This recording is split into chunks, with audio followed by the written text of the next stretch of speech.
very, very important. Odempa, that you come across this video, I want people to join before I proceed. Join the video, very, very important. Good morning, dear beautiful soul, good morning. Because here I'm not gonna share button a lot in the mud.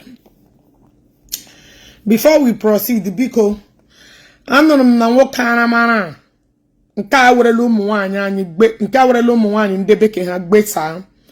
I heard that the wife video is out. Please, I don't need you. What's up?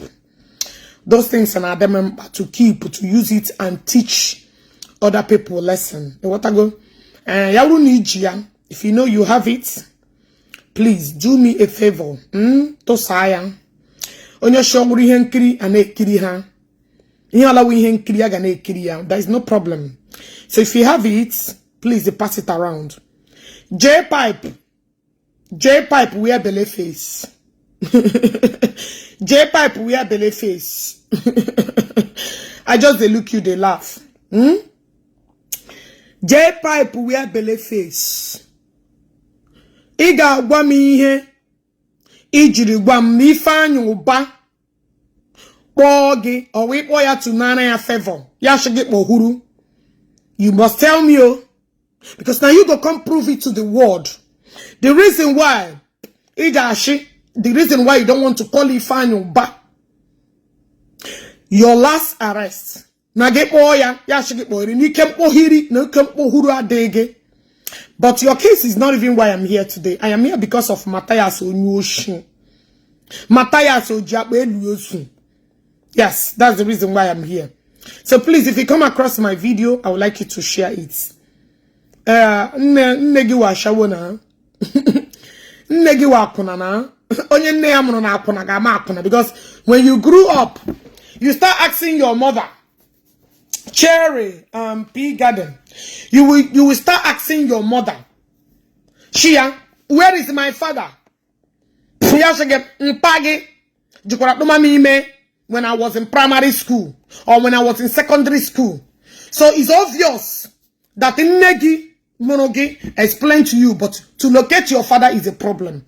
So in a shower product you be is quite ununderstandable, because it was only a shower will come out and a man, there's no beef. When I get with beef, when I get with any cost to settle, you start calling in Negi a shower. So it's obvious that in Negi Barakuna Mogi. Negi is like what they call it. One J-Pack, what are on a club. You want to go? J-Pack, check out the mail me fake accounts before. If you have fake accounts, I'm blocking you right away. Cheddar. Hold on. Oh, it's fake account. Oh, it's Bleacher. She's not sleeping. Bleacher, Oyakuna. 0. I thought you were a real account. I could have, you know, battle it with you. No need of sending words with fake accounts. Obanguru. Is Bleacher is frustrated at Shawo, Malaysia, deport or Abagama, Canada. So it's normal. So Mathias Ezeaku. First and foremost, this young man should hire a lawyer. A lawyer. I will give him a lawyer to sue you for fundamental rights. Because the law, my person in Nigeria, you cannot handcuff anybody, more or less, of videoing the person, putting that person in, on social media. This video alone should take you where you belong. Please, if you know this boy, contact, tell him to reach out to me. First and foremost, we have to sue you for fundamental rights. That one alone. Because it's against the law in Nigeria to handcuff anybody and video that person, or take the person picture and put it on social media. If you know this boy, contact, tell him to reach out to me. I will hand him over to human rights lawyer. You know, you are stark illiterate. And the people that follow you are daft. They don't know their left and right. That is why you are able to maneuver and say some certain things. When you are being arrested, nobody handcuff you. And the last time, mbeti rigina plane, self, mbeti rigina plane, hapo gega Abuja. Ewa honye disgrace rigina this manner. E what I go? Alright. If you call me, I will go to your platform and look at you very well, because I like to tackle with real accounts. I don't mess with fake accounts because I can't exchange words with fake accounts. Okay, hold on. Let this idiot let this born criminal, this kidnapper, this idiot, look at this hopeless idiot. Imagine your condition. Imagine the level of your condition. Yes, I'll go to shower somebody to go to respond. Let look in the a bandit like you. Look at you. A bandit like you, a criminal. Onyoshi. Ndobu aropana lekwa first cap back. Eri opana ndoshi criminals. Share them this video. Onyoshi. If you know his history, we tell me ya. Imana no nya o shiri no su ndoguru wayo 419 ni no mere wete ya. These are the criminal. These are them. Ndo woni ken awona amu. Ndo bu nwoke ibe ha amu no ndo tu J pipe lekwa ha. Ndo ara na amu eji ama kporo ho kpo yes awu ma shawe ebuka ekwelam. Awu ma shawe ebuka obi. I don't agree. I don't agree. I did not dispute. I only fight with real identity. Awu ma shawe ebuka obi no problem. But at least you will pogri ana pogini ike. Ana pogini ike jamu ga woro okwe. Idiot like you, a foolish, hopeless man like you, onyoshi, punk criminal. What will you do? Go making what are you going to do than to call it nega shower? Yes, I will ba shower because we don't again. If when I shower moki peggy, it was shower your follow man. I was shower moki peggy, and I'm walking. It's better can wash away because than it was shower gi. You want to go? Yes. I'll shower, but you a shower moki peggy, and I agony cane. Not wash chagany can do to J pipe. Or Jinika walkway. Or Jinike more go. Or go walkie pay and the kitchen a couple of go. Buckley. Kidnappers. Ndo job soon. Yes, I'm able to be a shower. And I'm proud to tell you, yes, I like it. It will get it. You watch a woman walking beggy. Guys, click love and like. You know what they do here. Hannah Ejana home now share the program. Share the program. You want to go? Obia, if you comment that thing again, I will send you to your mother's and your father's grave. Get about Hunga faster. If you dare me comment that rubbish again. Negi. Bakri, you will see me in Nigeria and there is nothing you would do. And when he had naked me, Nego, from a sham get a shieligi, Negi game again, onyoshi, scammer, Bakri, or 1 million ike, if again I want a pussy gun, 1 ike, or 1 million ike, or GK go, or go, keep piano to the like a J pack, should I get walk go? Yes, le pahandoshi. Ndanapu ndipe panuru hanapu ya hanapu hime. Chi ashama mado hamabuogi. Ojabe yosu le pahan. Awoni ka wona apa. Chineke mo kwa nneki na nna ga oku. Yes, awu mashawe ebuka obi and so freaking what. Don't get wa shawo nwoke ibegi nko. Don't want to give wa shawo nwoke ibegi nko. Now, Mathias Ezeaku. Mathias Oshinama. Mathias criminal bandit.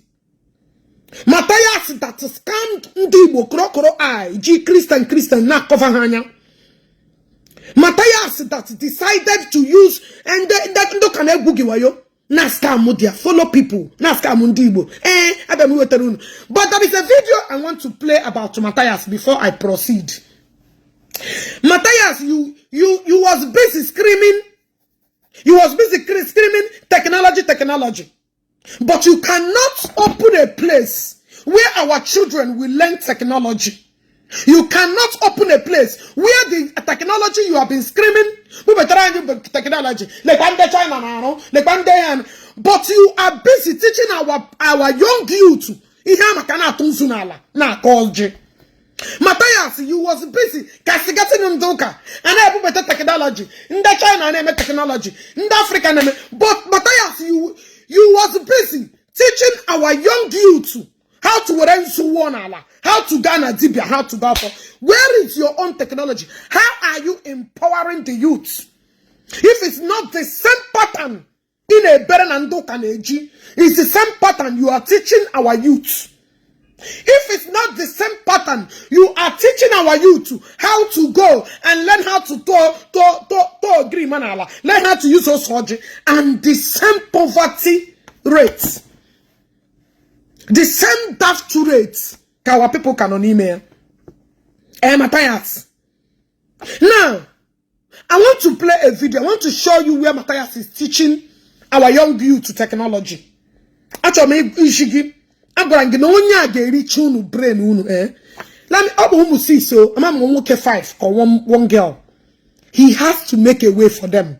He's building future for them and using your poor mentality to be securing it. No. He strategizes his way. Some of you and that is the only way Ojeri Junu. Okay, mena, okay, mero. He strategized 7 children, 6 boys and a girl. He got to build future for them. And don't will get Ogechi Mathias without him using your brain, he will not pave way. And don't be that a lot of you guys Mathias' boys are everybody here. Or your mates. So, okay, build her future. Okay, use brain unu to build empire for them. Okay, make it unu here. Una never realize anything, no. I couldn't make ndo camera unu. Okay, riki unu. To an extent, Mathias met unu ife. Before unu ga realize unu. Eligwano wa bunu ono. Makachi.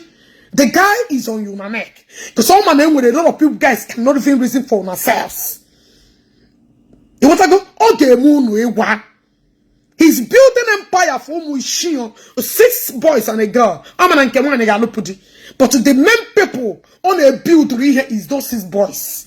Okay, you should need Mathias, see what and then I could register NGO. Kopuha, Yana 1 year take over. Yana forget. Who the fuck are you? Go and ask the history of Igbo love themselves and how it started and how the Igbo love themselves were built with the many people. Ya bochapohan also. Here kushi cash na geji GDP atoha. Ndeno obodo Igbo. Those idiot abayankit. Ye threaten ya. N'ime na gebutere ndena atu na arushi rubbish ujo. Ndena atu this useless arushi ujo. Yeah, Jaroshi threatened they littered the NGO from people that brought Mathias to the timeline. Ya Kopohanobo, where I have 1 year tiga. Yana 1 year with the what they call it the board of trustees, you know there. Mathias a couple other people. They built the place. Equation I get Joe the board at Choge. Na get Jamadio at Choge. He knew what he was doing. And I forget, you are just a learner, you are just a beginner. You are just a beginner. Is back to fight Mathias. It's not also undoka. No, I go get up. But before you mepelu, not go late. Because Mathias get very you. Because someone wouldn't date. Let's go back to our fatherland. Let's go because someone would cheat. Let's go and big technology for our children. Let's go, man, I do Mathias because this video that I'm looking here, Mathias Ezeaku. This your video that I'm looking at here. Chere guys, hold on. Chere because Mathias Ezeaku in your technology. Is this technology? Hold on. In your technology. This is our youth, oh. Is it technology?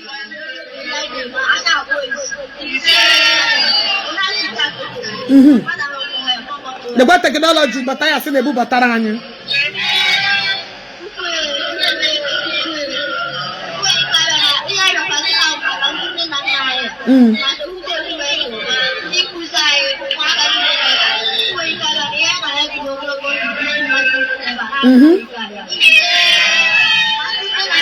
The what technology, but I have seen a boo bataranya. Here with China technology. Here with India technology. Ah.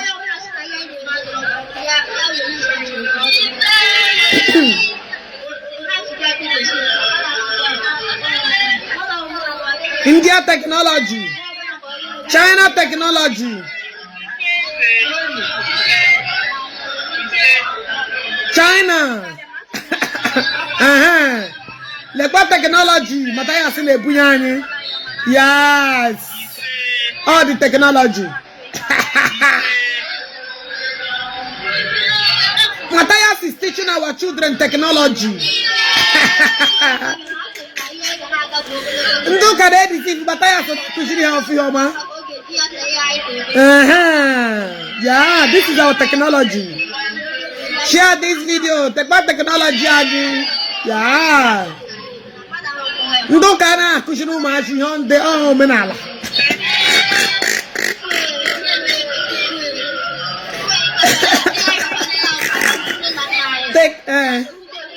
Technology and you, the technology. Mathias Ezeaku, no Mathias Ezeaku, Igbo no be. Omena Ali and Akushinu magic technology. Yes, the technology, Mathias. Yeah.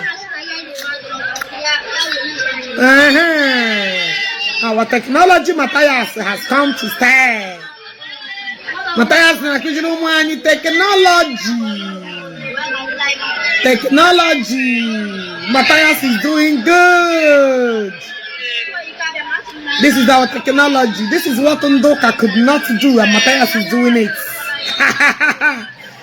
What Ndoka couldn't do, Mathias is doing it for us. Mathias is doing it for us. Mathias is teaching our people technology.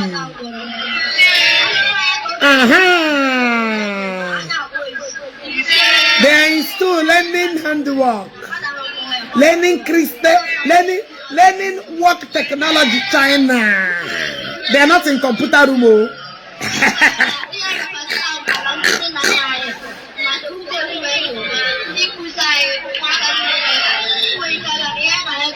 Technology.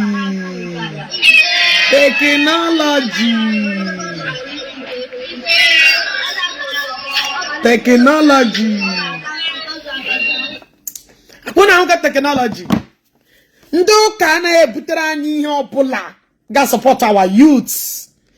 Ndoka is against us. Ndoka is not bringing technology to our people. Mathias is the one that's saving lives. Ndoka na ebu our people. This is the technology. Yeah, technology Mathias bubatara anyị n'ala Igbo. Ka eji akpọkọta ụmụazị unu na-agwa ha ka eshi aka nzu n'ala.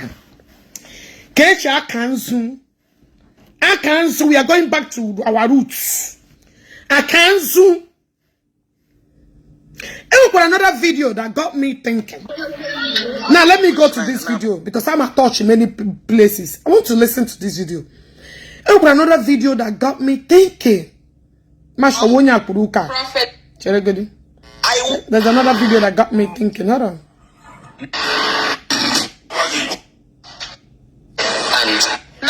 Okay, let me start from the beginning. Another video. The guy named me comedy. I was thinking, because can you go to this guy? Yeah, being now on a year so much. So let's just discuss it. Let's just look at it. That is a one says every time. All these self-acclaimed ministers of God and pastors, every time prophecy ancestral curse. And then secondly, believe ancestral cause on behind your suffering. Business is gonna have ancestral cause. Let's just look at it at this comment section. Tell me, I want to know. How would it don't forget that every tradition was once barbaric. Number one, this Christianity in our practice. Are you aware that the history of Christianity is littered with violence and oppression? It's a common knowledge. You can Google it. The Inquisition. Now, I think it is smart. I never knew that you are this daft and dumb. This guy, I used to watch comedy thinking that he had a common sense. Now I can understand that you're a daft individual. And the daft person like you as well, I share your video. So you opened your mouth. Now, Joe, that every time I borrow an honor. Is that what you're saying? And also you say Christianity was once skilled people. Now we're again here. My brother, now let me start from the first question that you asked. A lot of people now John Hana Halu with her. Nanani Habarani, here wosu, ni he wudiala, ni he womanala. If you are not Osu, you that is talking about this thing now, you will not marry Osu. You even need to start to change it before you start asking stupid questions. Sometimes when you see people acting on this, that's why I don't follow all these comedy people, because majority of them's brain is. They talk out of windows on a you think he's a human being talking. This man is a daft. Complete daft. Brain get that's it. I am so disappointed. To this level, in a Buchonwegi, this is where you brought your mentality to. Because of Unanaunu, they brought enmity to Igbo. Unanaunu have brought enmity, calamity to First and foremost, they start telling us nde wosu na nde udiala. Nande kwashrelo, we are Ibozo. Ima the kind of harm osu kosoro today can koso. Ima many people has murdered themselves because people noticing na ha wosu ha ga lusi ha. Ima how many relationships that built for many years. At the process, they discover he was swaga loge. Do you know how many people that have committed suicide because of a discovery and how was nobody they marry them again? Nana how many? Ejiwe course na each family is in Deburu, ejima them then little pregnant women alive. Mene ana I want to villagers say so go for. A put off for swagging and 40 years old man, the thing I name can go today. If it's not the powerful deliverance, is uncountable. You guys should stop shying away from the atrocities. Our forefathers. We want to liberate ourselves from all these calamities, all these abominable acts. I told you from there. Yes. Nanani have committed a lot of faro. Haburu ejima, haburu pregnant women. Hana pro umuwoke madam wani hanike. Hamen aru di chiche. How la people got torn aja. Haburu sacrifices to take here belong to them. So if you want to today, like I normally say, a lot of people can't believe in men like pity woman. A lot of people can't believe in this. Go back to our roots. I pity all of you because you guys could have been the bone of contention to stop this rubbish. I swear to my God, daft too much.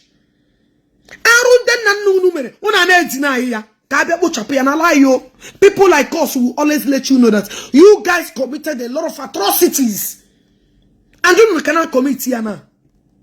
You cannot commit here now. You cannot You cannot get a walk it.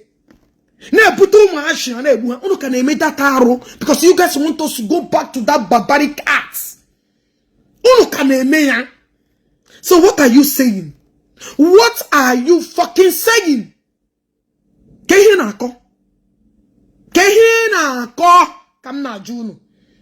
Who is fooling who?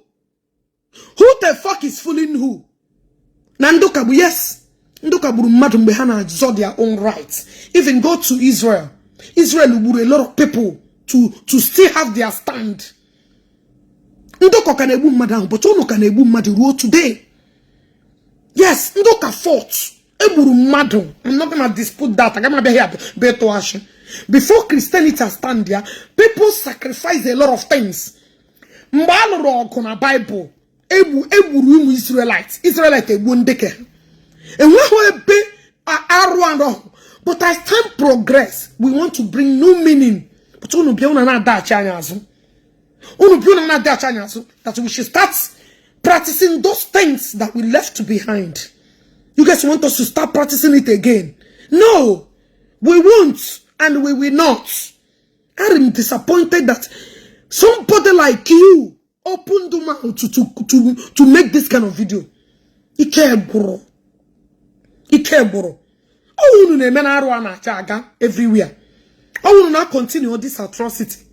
Mathias Ezeaku, what this made this guy arrest. Put to any friend Koje followers. If you talk about me, Mathias, you a criminal. I'm coming to Nigeria. Get ready to arrest me. You are a born criminal. You have deceived our people. So wait, so you have sat on a buko behead for almost how many years? Now this guy made one video that triggered you to go and handcuff him. Guess this guy has a fundamental right here. Now the video now he say doing who this place. He got put this boy damages upon damages. Maybe the boy don't want to press charge. I would them bad they come. I will drag you. I will drag you up. How dare you? And when I handcuff it, it's against the law. It's against the law. Now Nigeria police will allow you to put handcuff on mother and you take a picture and you post it on your wall. Why did you delete it? Why did you delete this particular picture? Because you were daft. You want to prove a point. You want people to see you that you have achieved something, that everybody should be scared of you. Isn't it? Is it not what you want to do? Get with a lawyer. All this your church and bear lawyers. Bukashi everywhere. When Ebuko B posted his own team of lawyers, Akudu Giana Mokoya. So, that thing in that reference and a reference in Dokana Koge. Right? That thing in a Gondokana Koge Mathias. Eh? So, this guy arrest. Why didn't we allow our God to fight for us? Mathias, why didn't you allow them to fight for you? Why didn't you allow them to go and fight for you? Like I'm not joking. Why did you arouse this boy and harass him in this manner? Let me tell you, if you know this guy, let him contact me. I'm a very strong human rights lawyer. Go say Mathias Ezeaku. He post with the boy. Post ya. So your team of lawyers work and they make advice and I get the picture. Why you never knew that people would capture it? Why did you delete that picture? Why did you delete it, Mathias? You could have left that video there now. Why did you delete it? If you made the boy arrest. Why did you then allow the boy to release here? Or the boy now get broken and sugi for human rights. Ke mata no me. Ke mata no me. Amado hakubuogi. You want waru na shika harokushe. You that is aro na shikaro pushe.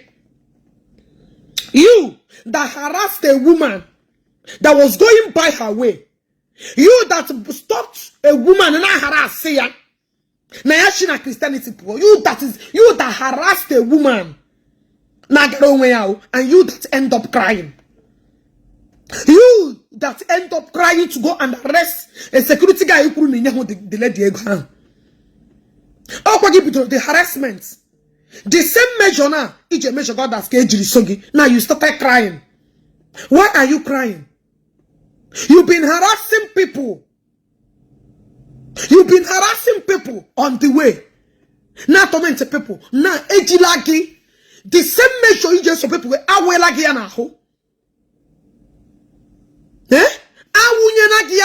Now you started running her tasketa. You don't run her tasketa now.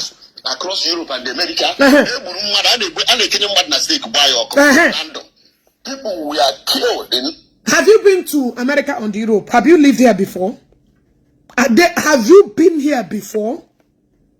In Nana here before? Have you been here before? And it's in mother boy and Alcom. Eh? Heritage. You could just poop more Christ, against Christ. You'll be prosecuted and be killed. On America Konebe. On this America Konebe. Because I want you to get me the parts. Because ndere kujende Christian here do bribu. Ndere kujo other Christianity bribu.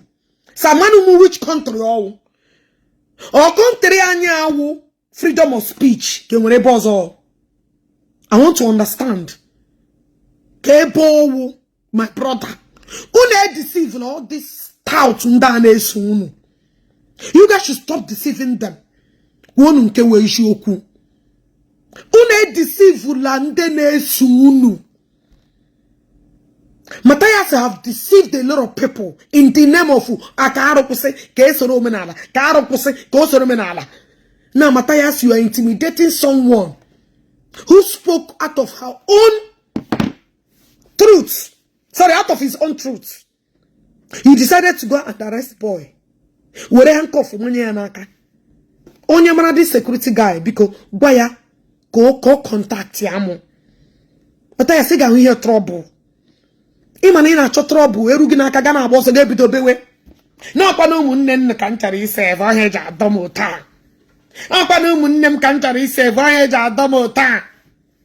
That is another thing you will start playing a sympathy card, the victim card in car you only play now. This victim card. Can you know here and report through my video? Why are you guys reporting my video? Chineka no. Can you know report through my video? Why are you guys reporting my video? Eh? Report through video Why are you guys reporting my video? Can you not report through video? Can you not report on my video? Why you don't hear not report my video? Can you not report on my video? Guys, because click love and like and share. Why are you reporting my video? Can you not report on my video? Why are you guys here crying? Can you not report to my video?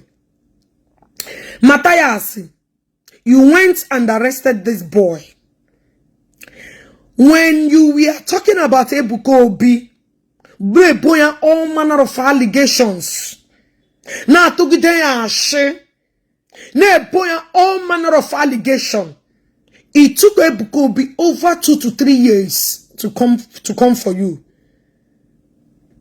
It took Ebuka Obi over 3 to how many years? This boy only spoke once. This guy only spoke once. Let me interview. All the lies that you were speaking against Ebuka Obi. How long did it take Ebuka Obi to arrest you? Okay, how many? Okay, let's give it a year. It took him a year. But this boy made only one video. You came and arrested him. Make sure that everybody boy on a handcuff, picture They post on social media. And the Russian deleted it because he knew the consequences in him. Like I said, and I will keep saying it, if you know who this guy is, I would like to reach out to him. My brother, your lawyer. Don't bother paying for the human rights lawyer. Because Mathias need to pay you for damage. Mathias need to go for damage. Because here I met these people, the same spoon. Give you the same spoon. Now you went and posted your own lawyers. People intimidated, so they will not be mentioning your name. Mathias, because of he posted, on your case. Your case is one of the things in Ghana. With freedom of speech. I thought you guys said that you guys want freedom of speech. Now, the guy you went and arrested the guy to intimidate him. There were a picture you post on social media. Keji gini me Mathias aka hiji manyere mmadu karaoke keji amanyere gi. That hand ijiri man. Oh, so nde otugina aga hu how you humiliated this guy. But when I arrested you, it was a talk of the town. So nde otugi would not see how you humiliated this guy. What a picture ya may handcuff post on social media. But when I arrested you, everybody were screaming. All freedom of speech. All freedom, let your God work for you. So your men and God cannot fight for you. Then you went to go and humiliate this boy. Where are those that were busy supporting you when I arrested you? For you, even to an extent, in a baby, now, web video, this boy, you video. And when this boy Yimeregi, to an extent, they got through this guy, may I handcuff now. And when I had the boy Yimeregi, just to humiliate this guy, just to prove a point, get what a video the boy posts to. Get what a video the boy you post to.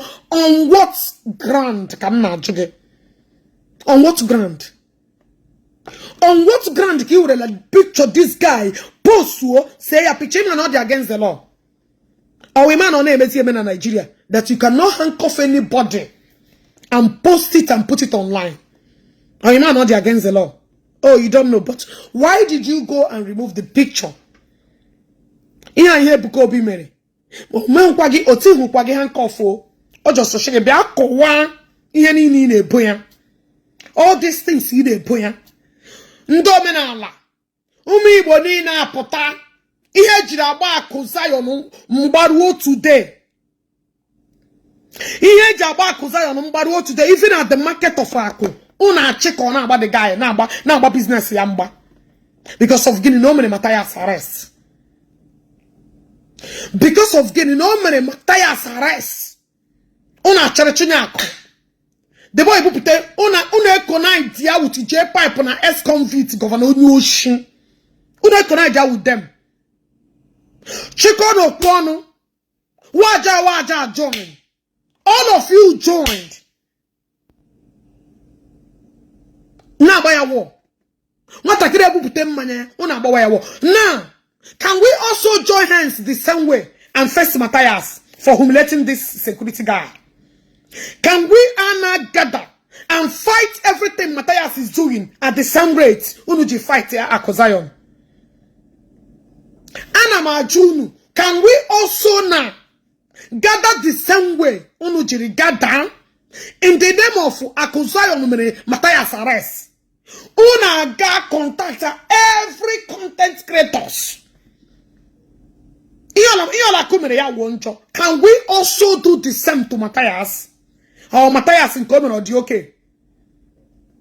The one Mathias did or the okay, that a young man Nikuru, that onyehu that woman or omega harass ego. Mathias Gabru police uchiya. Una no kujorena oburu mmado. No kujorena on a deceive ndebani. No kujorea in a manner that only olagamu nti atawa. No, the young man just put no one any source of ego nyere ya. That was the only crime the young man committed. Mathias did not go and arrest Ezeaku. He did not go and arrest Daddy Frame. The only person who can mainly intimidate with this security guy. Mathias arrest. See, set a picture, can post on social media. A post where uno would the main evil people wa. Ihunandashi na hawundo menala. Unu wa musu. Ono shinando ka obi ala. Obi unu lara na azun.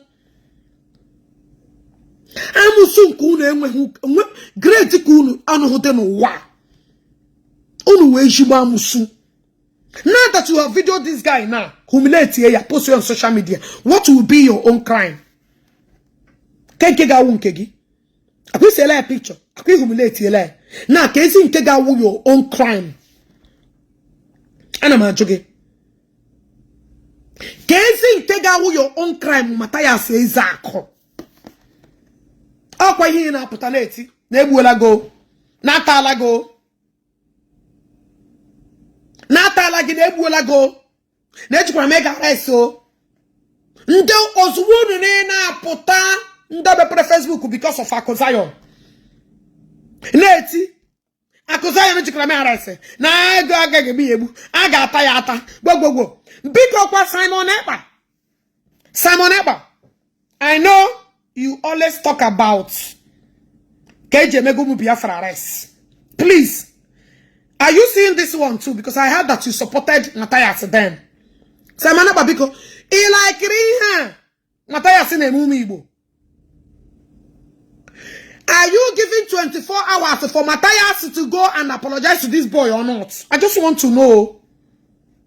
That's your name. Is it right for Mathias to police in there about war? Nigerian police that you don't like. Is it right? Simon Ekpa, I am calling you because you know say now you dey fight for Igbo. Now you say you dey fight for Igbo. You know they like anybody to arrest Igbo. Now that Mathias has done the same thing, because what will be Mathias query? He get 24 hours, he get 10 hours. Because he get 2 hours to apologize to this guy who been arrest. Simon Ekpa, I want to know. Because I remember when Nke Ebukobi mere, you gave Ebukobi 24 hours. Despite that 24 hours ago. Is she that nobody should arrest Nwafibo? Because someone open all these things. I want you to come and manage on this one. Mathias Ezeaku, Omen, the okay or the bad. Because I like to remind you all these things for you guys to refresh your memories. Guys, share this video here and they may report my video. Share the video. Because Simon Ekpa, I want to ask him a question as an Igbo brother that believed non Igbo 24 hours and 10 hours and 2 hours. Please, how many hours will you give Mathias to apologize this guy or humiliate him? Mathias in a fight, I was indeed in a fight when they came a fight. I want to know. Actually, matter my brother. I want to know your stand in this case. How many hours can Mathias? This kind of humiliation, Ojiri police in the so-called Dusu in Akwa. May his own fellow Igbo brothers intimidate. Can punishment against Mathias? Because Mathias would be okay to use police to harass Igbo people. Or do you okay for Mathias to use police to harass Umunne and Igbo?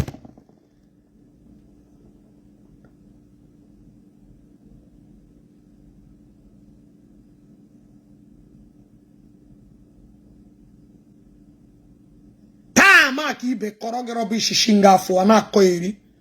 Kada eri nne gi wakuna na nne gi wakuna ana ma like isa de mmadụ ka okwu cuz ikpo ma shawo na your mama wait make I see your picture I dey like people like you wait come Jay to see you very well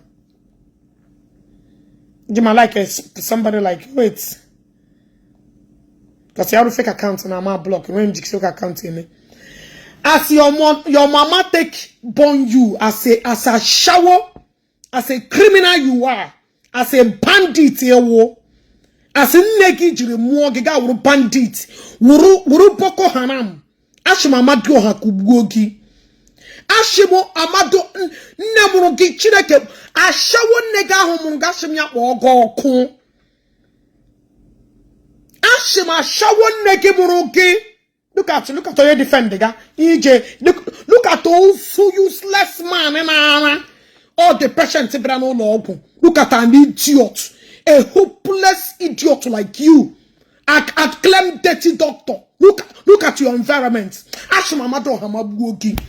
Ashima Shawon Negi that get back to a useless, hopeless man like you. Ashima Mado Hamabugi. Oh, idiot! Look at a bandit going a doctor. Here wouldn't patients got better law on a guy and a buha. Ashima Mado Hamabugi.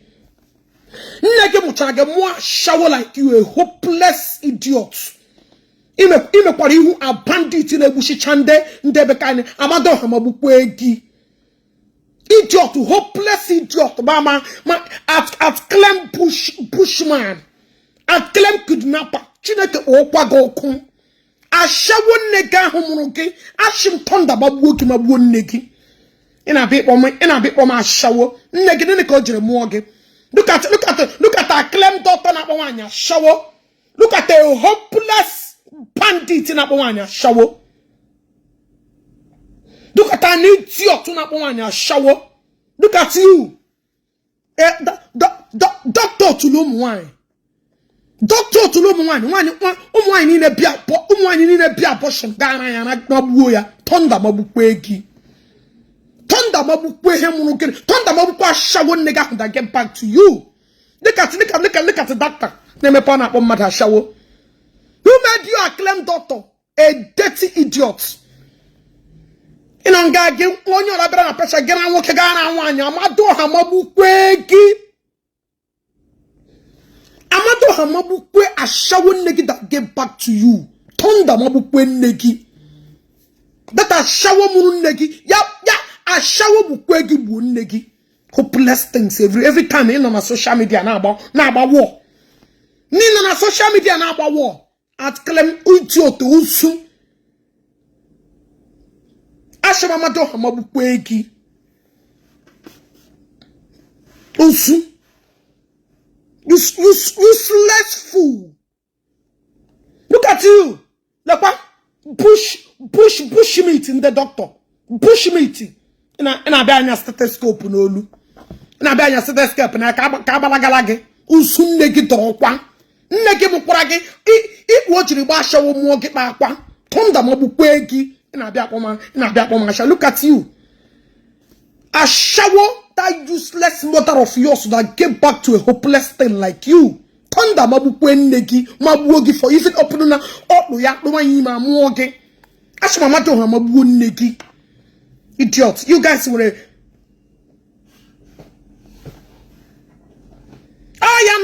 idiot nde hobo duru everywhere. Leya, oya, oyiria, oya, bebi on ne. Ashimu, what na le ebu mo ni kubuo kwage. Hopeless thing. Ndo tu Mathias. Ndo job yosu. Osu. Useless fool. Every time on a platform more. Amadi Mwaiji, I'm unblock child idiot ya back again. Very useless, hopeless thing. Ewu kwa doctor pa HIV a pega patients ngi chineke kwa goku. Osumran.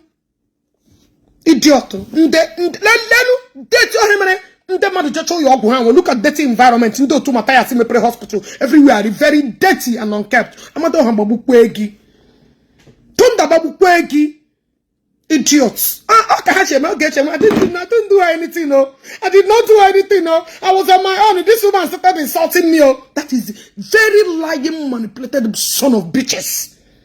I can man follow him, not on him. No, I'm not, see, I'm not a gentleman. I'm not a gentle person. My you follow us, so irrespective of what you collect them. You collect them, what. Because so if you insult me, I will go straight to your mother because I'm not saying mother. I will plaster you with negi. That I shower more again. Idiot, useless, hopeless thing. Ndo to you, etochie. People that believe they will intimidate women and do it got pomash. Usu.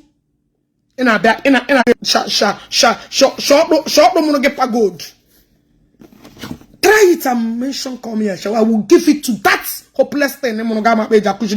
Culture and way to respect yourself. Idiot. Hopeless. I did not do her anything. No. This woman is insulting me. And when you know, cause Ogechi, now me define your trouble. I say I the craze now. I say me the craze. Idiot. And I every day. It's not you here I will get every day.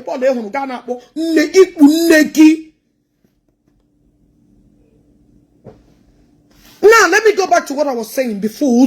I always tackle real accounts. I don't have time for fake accounts. Each real account to be a water. If you don't want to respect yourself, I will put you where you belong. You can say whatever you like. If you insult me, oh my negi.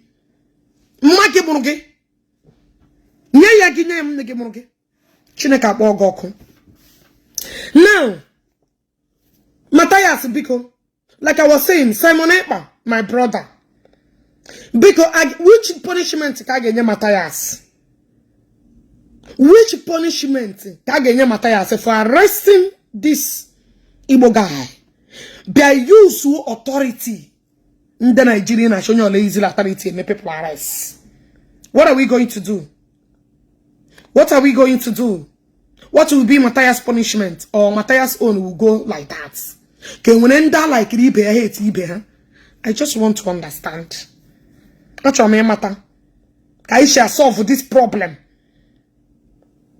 What you mean, matter how we go? Because I remember that time you were given 72, you was given 83, you was given 10 hours. I don't know Kinyenye. Now Mathias for harassing this boy. It's not about the boy coming out. Oh. It's not about the boy coming. The point is that the punishment. A picture. And call for ya. Oji Nigerian police may intimidate. It's not about releasing. I'm not the boy by releasing. You guys are not getting my point. The boy questioning on gang 2 minutes. The boy is not supposed to stay there 2 minutes. Even the boy should sue Mathias for this picture pursue. Yeah. Or who for that? I'm not going to the boy up go. Because they're not going to the boy now come with a connection that pass connection. That pass mama papa connection. I'm gonna people now say I get connection. I'm gonna get call that people win in Agawa. You want to go? I don't say the boy no go stay there for 2 minutes. Because I'm going to be in the I understand that. I'm in there not there. Chere. My thing for harassing this boy. For humiliating this boy, say a picture. Because there must be a punishment. There must be a punishment for using police.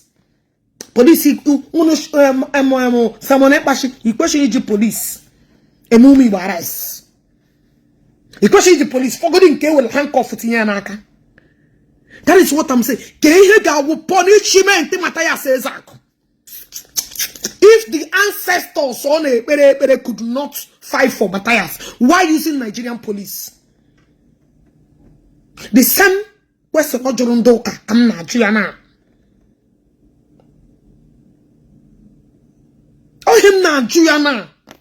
The same measure, all measure with us. Mbabe Biakoria. Yeah, she quote to Mathias and don't do to Yao. They said, why using police if God in heaven could not fight for us? Now, Mathias, which nando, then wunde jike, or haji tolekele, or hajinda.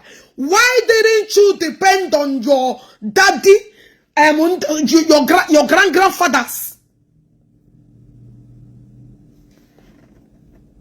Oh yeah, Zero, get out. This place is not far. This place is not for. Ono na chon neighbor again notice uno ndem chisara na garbage. Come on, neighbor heshem kura aka munu na pota ya there. Anama like you efe poto munu na poto where I am not eba awu for nde bentagara. This place is not from Bentag group and come. It's not for bleaching, decaying water falling body. Come on, Jano, to where you belong, also. Chineke Bogo. The question I go no. The question no here na go no. We are governors and senators and the president they make here. Una na ba kiri. You know na make do no. Come on, chene no meeting. I may ye say poto because you have to wear poto to dance with the pig. Come on, chene when I return that said, you know, are you mad? Don't you know that people like you don't exist on this particular page? But Bleacher was conducting a program. Bleacher, na did your time a class here. The penny, it's your time a belong. And that is why they fake life you in a way. Very stupid, frustrated idiot where they belong. A ball hunter, and I take are you okay? Can't you go wait remember I pay bunu no na there? You wonyara. Na bi were na condemn me ko body. Ahunu na gomini na shop. Fake life unu bia emanu na bru fake Louis Vuitton bia buko sharani here. Unu bru fake bleaching apple face bia katara me here. Sure pa den no ma. Very anyhow people, idiotic bastards. I maybe have belong. Unache mbemgiri leba my bleaching and a fabric. If a pig him na if a dirty ma be ba hona then very useless set of people. Nda my class, huh? Can't you wait until I reduce your level? I'm not no ye lugana no ala na to mekuti wonya. Stupid anyhow. And you guys should know mwoken kunuru. I want pages for every rubbish. Now unu bia na unu emenye na anya shimishi. Aho anya change ma. Aho anya fall away apart. Aho anya goma mini. You know choka hide we hu ani. We cannot hide. Enwere ihe na ete na aho abia lusu na ogo. Akpere ye nchoko. Mama I stay happy because decay ma. You onyara. Enwere na aso mechawa umunaruru ihe before come. I don't want to see any dirty chaotic this place idiots. Neba na eme ihe di egwu idiot na agbari akpiri na are kashe mmadu na ahu akpiri na akpagbu mman be much before ga bon ya akpiri na ebuzo kwado stupid idiot na take are bi denti also here na agbari leka very idiotic idiots ndala ti ya bia mpam bebe passion wege.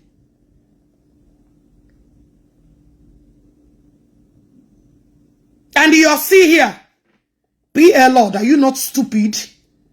You have wasted your data and watched me for over 10 minutes and your data is still burning. Are you not a hopeless idiot? Me and you now, me and you to get free data. Eh? More that is using free data. You are here wasting your data. Hopelessing your minutes. Don't you know that time is money, bitch? You are here wasting your time. How they can bring a gun? How they can bring a bill? Am I stupid? Are you not hopeless? Over 10 good. Am I here with 10 minutes? Do you know what is 10 minutes? Usu. Come on, go get out of this place. Oh, it's such a gone. Idiots. Here we my grade. My class. That is why bleacher always bro. That is why bleacher want to live to please rubbish. Now if you saga on her post 24 pictures. Depression I will name a picture. Now if you saga abatoya. Ya bawa 2025 picture aputabe.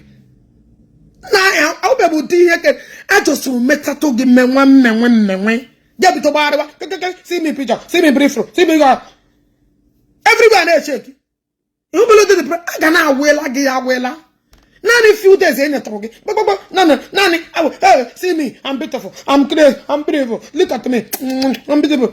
You must accept. I'm gonna remember. Nani few days I just wait through. She get pa you give we benta. Like pa get bored. That's it.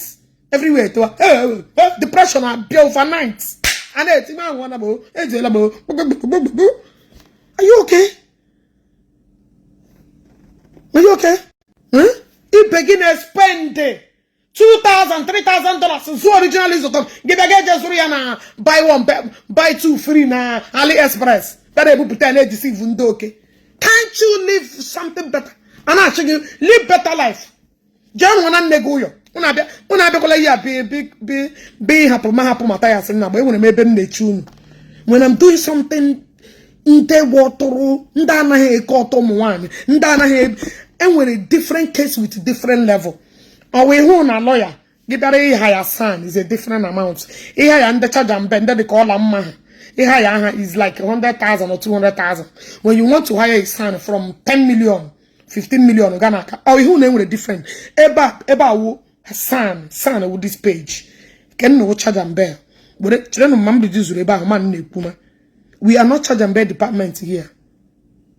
I just want you to know that. Know when to cross your boundary.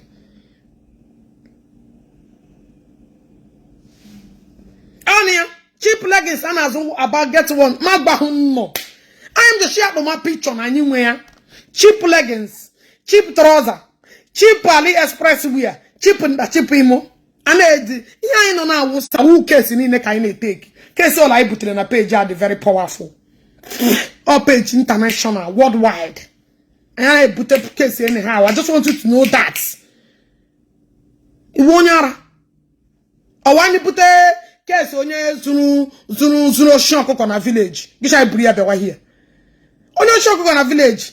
Who a baby channel. That is what they do. That is where they are. Everything with a class. I just want you to know that. Now people don't know their grades. They don't know their level in lives. Oh, you may have made a mistake. More didn't matter that all fingers are not equal. You will understand it. You want to go? That is the thing. I always tell you guys, I'm going to get adopt tire. So that's the bam, she can't go nowhere. We need her 3 to 4 times in a video. You can't just go. It's a 1 year. No, but I'm never make a video yet, but I'm not even know the idiot. I never knew. My blog, it to tell you, even their fake life was somewhere from, I didn't even know, my just a block why, because, you know, I go back to that video when she called. She was my shower. Nobody same, as she had a sheep mission and I hope. I didn't even know, I'm not just a pig, would you, Yamacha? Nobody same upon. Nobody same upon. Imagine, Nkabrakuna. A big and I happen a comment section.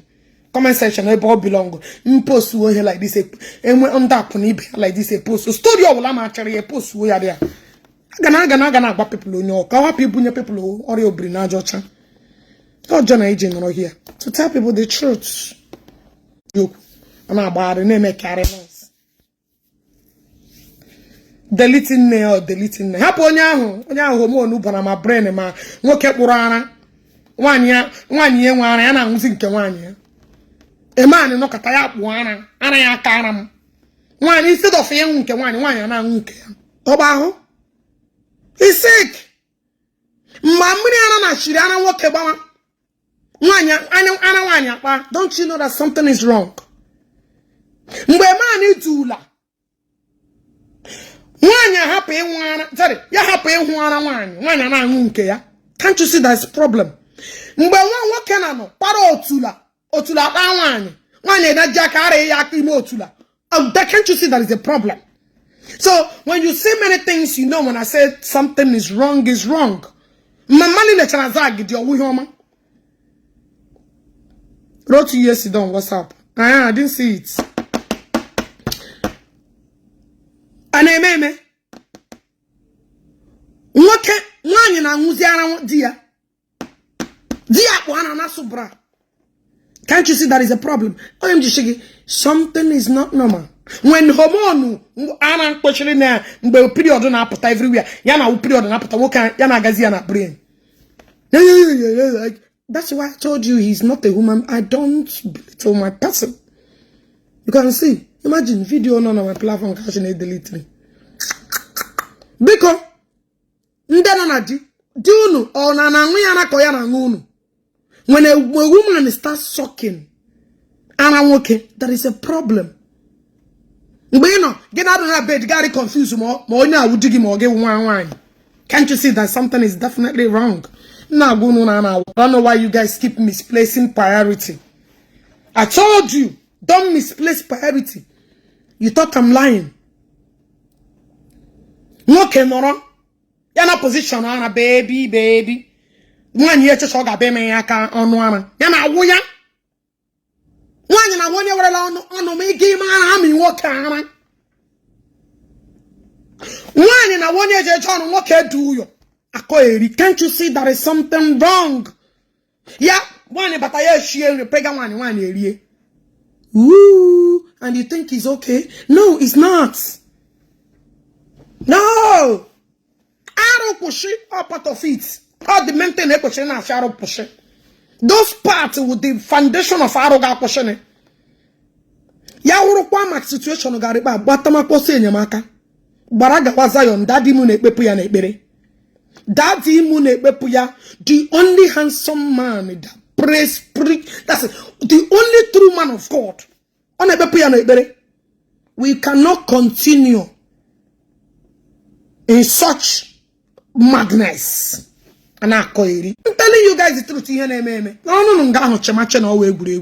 No, human being one na gone because so she okay. One na gone what kind of no law. Develop otula. One otula pa ana pa. One ya will say the man. They are original woman before. Original woman before. It's not a joke, it's the truth. Eba gi nwoke nti akpo ozi nwoke buzi okpu mana onu mana ihu mana everywhere gina nwoke ga na ahu hormone nwanya na eme ya pata na ahu. It's a true life story. It's a true life story. Ask in the comment section if I'm lying. Some people know the story. It's true life story. You know what? True life story. Eziokwu ka m na-agwa gị. Nwoke uzo ọnụ eme na anya ndị nwanyị chani koroma. Nwoke have developed all this hormone has turned to a reality. Okay, develop na kozi ọnụ nwanyị be ya aga ọrụ ya gacha ọrụ bata nwoke apafesh mgbe ha ga-eme love nwoke echeme otula nwanyị ewere aka na-egbizi ya che na ọwa ọkpụ ya ihe nwoke ga na-eme nwanyị ewerezi aka na-egbu igadi ime otule werezi ara dikpo ịga n'ọnụ. No be talk, I'm not playing. Yanga chaya puta. Why are we are with the form of nwoke? Truth be told, you go and verify.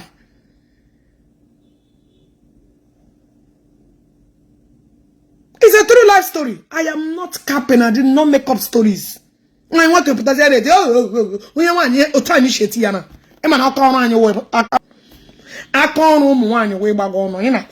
You can't take it away from us. Men are meant to shut up. 1 word, 2 words, gaga shike. No be talk. Truth should be told. You not the truth. And the man not at the thing. Man, won't call that develop hormone wine. You know like this. You make it up story. Hey, I don't know what's up. Name a meeting. I don't know what's up. Name a meeting. Hey, as I'm telling you now. I just will send there. Ogechi 1 million. That's it. The imagination of hormone. We question him. I want to develop. Who delete the video? I will take it up. Actually, Ifeanyi Ubah, I will go. I'm ready. Some people are bogum. Ya with the hormone, the thing and I put in a break. Ya make a computer make here. The thing and I how can one story like this happen? Each and every break is not a joking matter. Yeah, hormone will kick in Hanaba because the hormone no question on one. So the thing are there. Yeah, who have vision? Who have it? Keep hallucinating. Hallucinating for no reason. Yeah, human ancestors, yeah. Human de karibuya. Hey, the planet make it. It's not ordinary, I told you. Gabriel no law. Look in and look wala and I get woman. There is a problem. One is shari okay. There is a big problem. I just want you to know that. Because what's Amen and okay when the morning gap or got again and one again. That is it. When a man is jobless, hopeless, and has nothing else to offer, he became a problem. Yes. So Mathias, here now today, what will be your own punishment for harassing this boy? I am not joking. So here eme unu ya, make una know they cry. Make una know they cry. Imandeberem na bana is all these people you are deceiving. Because umugisi sigeri na age monyo diga na rusalo onyo wolo. Ige mepero onyo la business because my economy keep reducing na Nigeria. In next 10 years I am in Nigeria ga. So you bulana juso buso habara. Ne uresi premi ha. Hey, ewe tegramo no ozi oku bondo. Ndoke mega anyewa. Ndoke mega anyewa. You start building 6 boys or what burying him. 6, even in them 2 can I show how to build empire for them 1 for 6. So you will use them. Build your own future. You will build them like, and you are using it in a rightful way. Yes, because he brainwash Allah. I don't mean him. No, I'm on 6 boys and a girl. 6 boys and a girl. 6 boys and a girl. Making it 7. So, bro, ife. Funny, by this time, it's a channel hanging on legas. Only with a channel. So, it's not just to develop it. Because that is the only thing you're doing. That is the only, because Mbuka cannot feed those children. So you have a pattern. You have seen a pattern to make sure that you build family for them, you build life for them. But indeed, they don't know nothing. Oh yeah, kiji rap. Very soon, again, moto park. Moto. Namege. In with a church. Namege. Onye ka na awobu. Onye ka na awobu nderi. Chena ndo kamere ha. Ama na hariri onwe ha.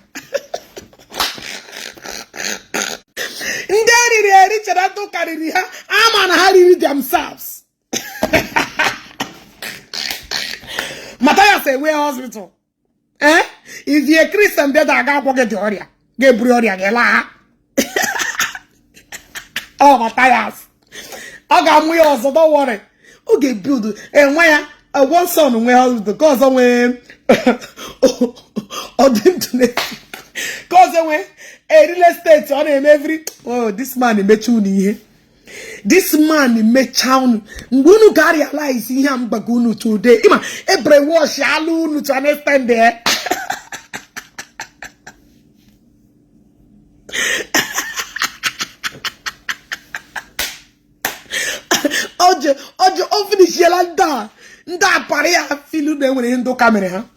Let me tell you, if you feel that Ndoka is your problem, Mathias is not even a savior to you. Your hair is beautiful. Thank you. Don't worry, I'm make more yellow. By next week, I'm gonna pay another one. My cut here, I'm sure low like this before I travel because this is my trademark. In case you're not macho, it's shake home na Nigeria. You can't home, so no capping. I know they change them. I know they do it. I know they wear wig. I hate wig. I don't like it.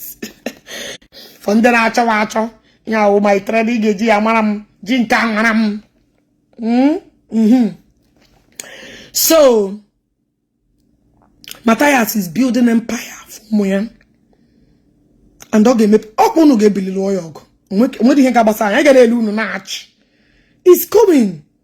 It's just a matter of time. Cause someone no na ye guno na ye clay na ye cave guno. Okay, guno cave uno.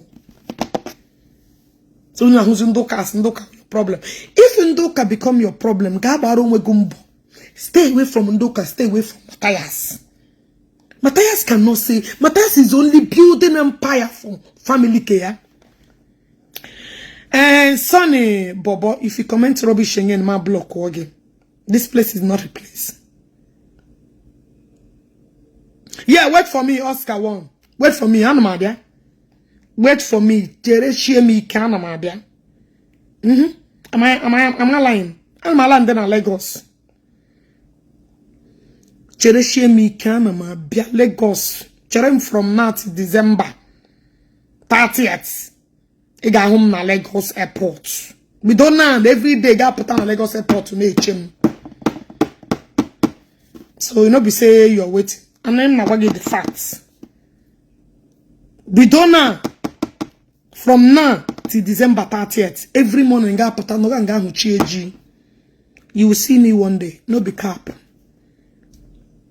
So you know, yeah, come in JFK. No, no review you. No review you. Yeah, eating. I don't give you a from now till December 30th. Chewam na Lagos. Even na land the money make give video. Na land the money make give video. You want to go? So I come na mnegi chefu ogi na December for the rest of your life.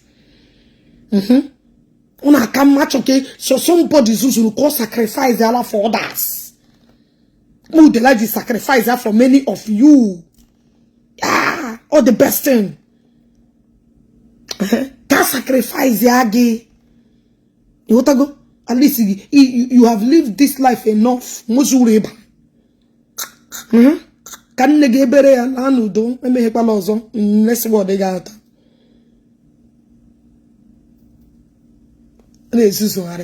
Come and go eat your useless life. Mathias! Deceive was landed by. Deceive was landed by. Stop deceiving our men and our people. It is the last thing that I will do. I will be very okay. But the fourth up thing is that you are using fake accounts. The last thing you will do is that you will pay yourself. No, the last day. The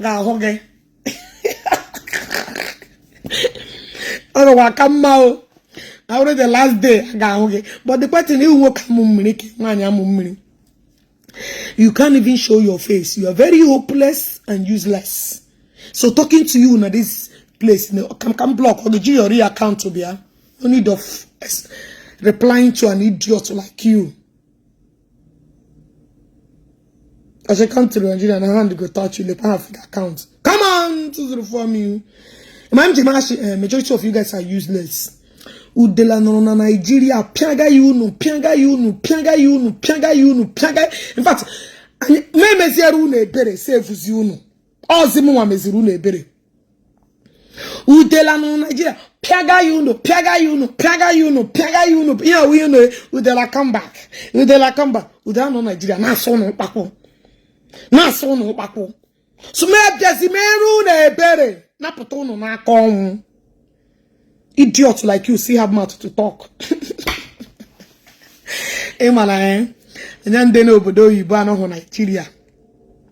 Na ekpeto you ni ishi pete. Unu you je threat and you come back to Nigeria.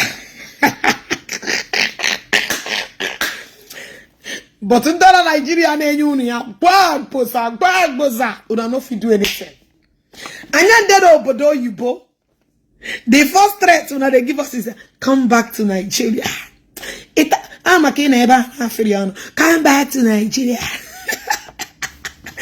So can't get over there, you bought one roja. Go and sit down. Madam Abun. My hand abroad. Until Nigeria and never had the woto. Nigerian people they give them woto. They don't go to do anything, no. They will not do anything. And then over the first thing, come back.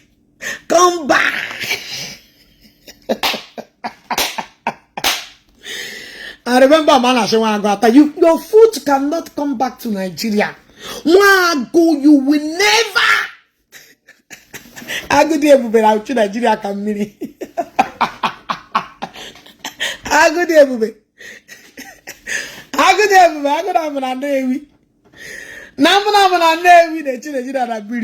onye ga na January na this January na ebe ọ na-eme ihe memorial empire. I ga home there alive. I ga home na Nkago. Na Nnewi banyi where I come from. I ga home there.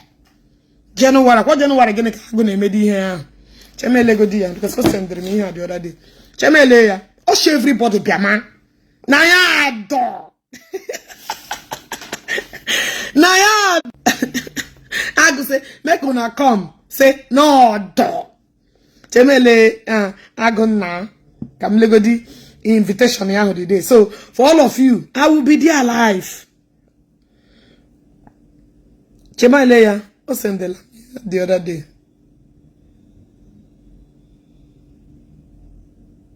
Okay. Thursday, 2nd January.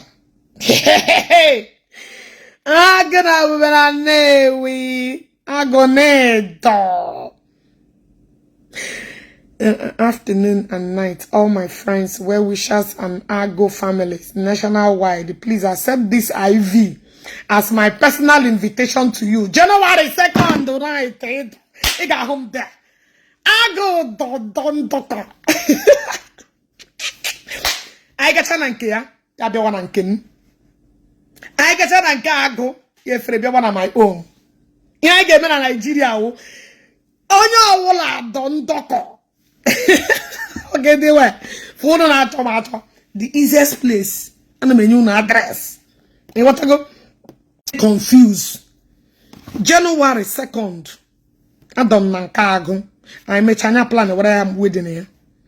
I make a plan what I will be here is coming up next. Or more with the coordinator herself. And what I go? Wedding ya kwa ma to Obama, by be wedding ya ma la chikebe. You want to go? Okay, dear way.